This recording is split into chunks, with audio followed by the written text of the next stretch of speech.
Imagine two wives with equally negligent husbands and equally low sexual desire. Wife A says, I wish I wanted him more. I'm exhausted because I'm carrying far too much. Sometimes I simply can't manage sex. I want us to solve the underlying problem because I want our marriage, including our sex life, to recover. But wife B says, he leaves everything to me. Until he starts acting like a proper husband, he doesn't get sex. Now, both feel exactly the same exhaustion. Both have lost exactly the same amount of sexual desire. Both correctly judge that their husbands are behaving badly, and both desperately want their husbands to change. Spiritually, however, something radically different is happening. Wife A is suffering from a disordered situation she wants to heal. Wife B has taken that same suffering and made sexual deprivation a means of governing her husband. Her husband has failed in his duty, but she responds by deliberately suspending one of the goods of marriage until he fulfills another duty. Because of that, resentment becomes injustice. It's the distinction between loss of desire and sexual leverage. A wife doesn't sin because exhaustion means her body fails to become aroused, or because resentment, disappointment, or sadness has damaged her attraction to her husband. Those reactions can arise before she has chosen them at all. We must distinguish the movements of the passions from the acts of the will, because feelings acquire their moral significance according to the way reason and will respond to them. The spiritual battle begins when she asks herself, what am I choosing to do about the fact that I don't want sex? Wife A's will is still ordered toward the restoration of the marital good. I hate what has happened between us, and I'm struggling, but I want us to become close again. Wife B's will has adopted a different logic. You will experience deprivation until you become the husband I want. So she's moved from suffering a consequence of his negligence to using that consequence against him. Difference is subtle enough that she might not initially recognize it in herself. She might say, of course, I don't want sex with him. Look how he treats me. And perhaps that's true, but is she merely describing why desire has become difficult? Or has she now made his access to marital intimacy conditional upon his reform? Loss of desire says his behavior has made intimacy difficult for me. Sexual leverage says his behavior must change before I will permit intimacy again. The former describes a wound, the second establishes a condition. And that condition can take many forms. Lead better, and then I will be sexual. Help more, and then I will be sexual. Make me feel loved enough, and then I will be sexual. Become more disciplined, and then I will desire you. Become the man I need you to be, and then I will give you the benefits of a wife. Now, the husband might be lazy, selfish, weak, inattentive, or negligent, but I will fulfill my duties once you fulfill yours isn't Christian marriage. That logic makes marriage transactional. Affection becomes payment. Sex becomes currency. Warmth becomes reward. Withdrawal becomes punishment. Each spouse gradually becomes the judge of the other. When you become worthy of receiving this good from me, I will restore it. And the reason this is so spiritually dangerous is that vice often begins by attaching itself to a legitimate grievance. The wife doesn't start by thinking, I would like to commit an injustice against my husband. Instead, she tells herself she wants him to become a better husband. And that's a good end. But that fact alone doesn't make every means good.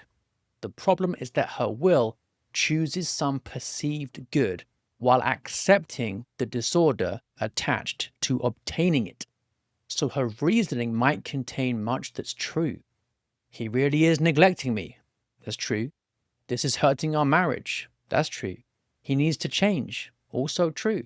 I want him to become a better man. Good. But then comes the moral mistake. Therefore, I will deprive him of sexual intimacy until he changes. The good she seeks doesn't remove the disorder in the means she has chosen. We should never tell wives that loss of desire itself is a moral failure. Consider the exhausted mother whose husband chronically neglects his responsibilities. She's cared for children all day, cooked, cleaned, dealt with tantrums, housework, laundry, and bedtime. Her husband has contributed very little. At the end of the evening, he wants sex. She feels absolutely nothing, except irritation. Her body feels almost incapable of sexual response, and she can barely keep her eyes open. It would be heartlessly wrong to tell her that her problem is she's withholding sex. In fact, her husband's own negligence has materially contributed to the destruction of the conditions in which desire ordinarily flourishes. Marriage means he owes her companionship and assistance, so a husband can't neglect those duties and then reasonably treat the resulting collapse of his wife's desire as though it appeared from nowhere. But neither can the wife take his failure as a permission to govern him through sexual deprivation. His negligence can explain her loss of desire, but it doesn't justify her weaponizing that loss of desire. The distinction lies primarily in the will. A wife in this situation has to ask herself 3 questions. Number 1, what am I feeling? Exhaustion? Desire? No desire? Sadness? Anger? Aversion? Warmth? These reactions can all arise involuntarily. Number 2, what am I choosing? Am I declining tonight because I genuinely need rest? Am I trying to rebuild intimacy despite low spontaneous desire?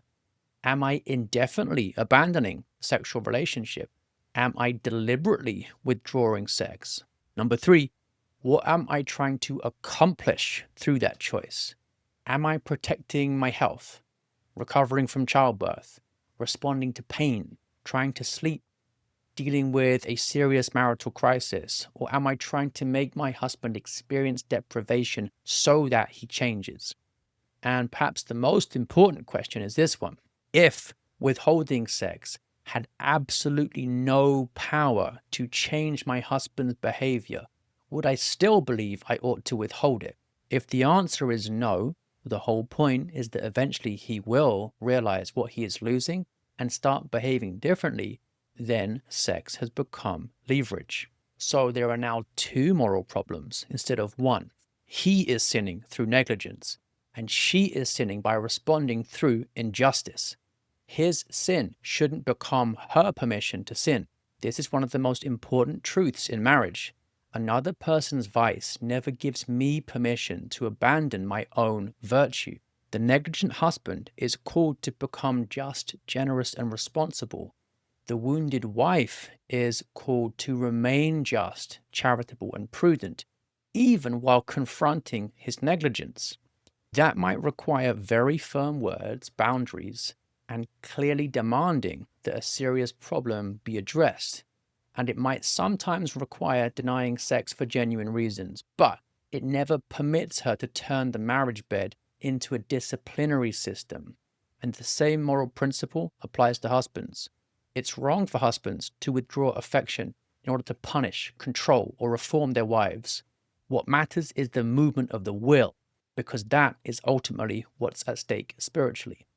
2 women might live with equally negligent husbands, experience the same suffering, and feel the same absence of desire, yet one can respond, "This is painful, I want healing," and the other, "This is painful, I will make him pay until he changes." Externally, the difference can sometimes be difficult to see, but internally, the difference is enormous. One will remains ordered toward the good of the marriage despite suffering. The other has begun to use a good of the marriage as an instrument of punishment, which ultimately only makes the marriage worse.